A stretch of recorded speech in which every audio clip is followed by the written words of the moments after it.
Suite à la vidéo que nous avons pu visualiser précédemment, nous allons tenter de répondre aux questions quelles sont et comment sont établies les responsabilités juridiques en cas d'accident.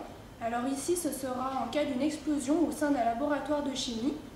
Pour cela, nous nous sommes documentés afin tout d'abord de comprendre comment sont classés et identifiés tous les produits chimiques. Toute substance chimique est classée selon le numéro de CAS, le numéro CE et le numéro d'ordre en précisant l'année de la directive.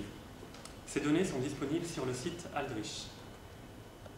Maintenant, nous allons essayer de comprendre comment se forme une atmosphère explosive ou ATEX. On parle d'atmosphère explosive.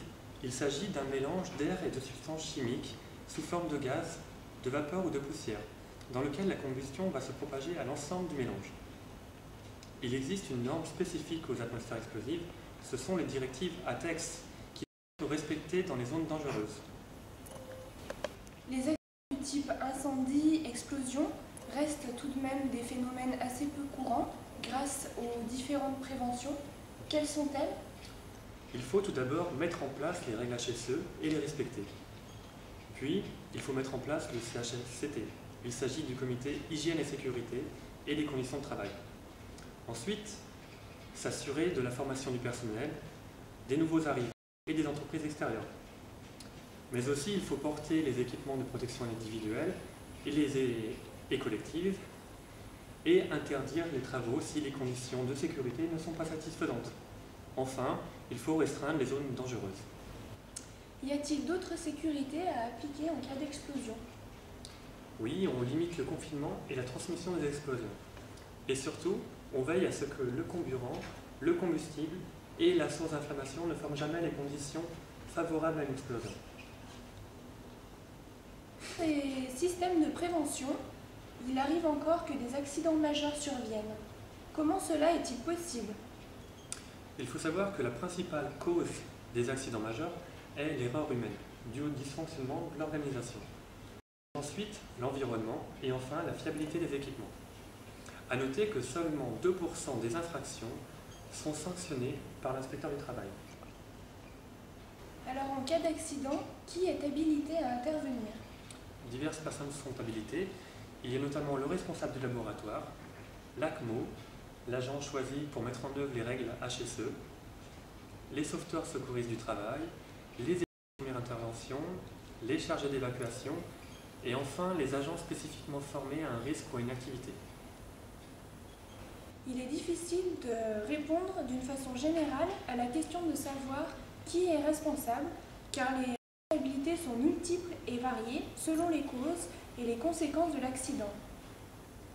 Comment peut-on donc répartir les responsabilités ? Le Code du travail dit que le directeur doit assurer la sécurité et la santé des salariés. Le directeur du site est toujours responsable, quelle que soit la faute commise. Mais le directeur n'est tout de même pas le seul responsable. Non, l'organisation de l'entreprise définit l'autorité et donc les responsabilités. Ces derniers sont ainsi remis en cause vis-à-vis de l'organisation. Un exemple, si un chef de service a les compétences, l'autorité et les moyens, il sera également reconnu responsable. Cela se nomme le principe de délégation.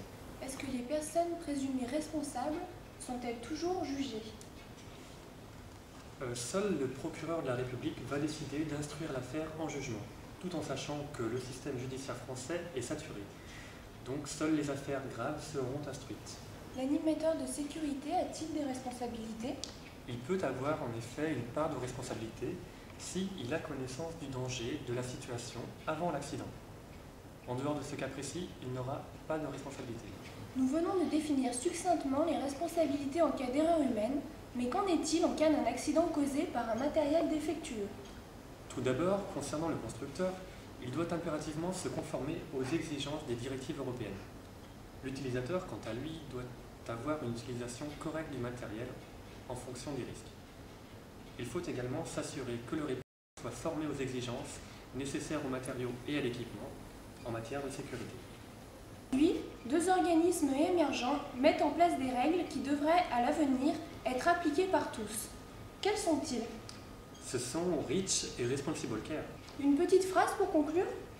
Alors je dirais que toute personne doit obligatoirement être compétente, habilitée et respecter les procédures avant, pendant et après le travail à effectuer. Pour conclure, afin de réaliser ce projet, nous avons fait appel à différents intervenants, personnels sensibilisés à la prévention et à la sécurité, ainsi qu'à des responsables de laboratoire. Une remarque générale ressort, la plupart ne sont pas informés des responsabilités juridiques selon le poste occupé, car le cadre juridique est totalement évincé des formations scientifiques. Enfin, un cas concret est d'actualité pour compléter cette recherche. Lundi 23 février 2009 a commencé le procès AZF à Toulouse.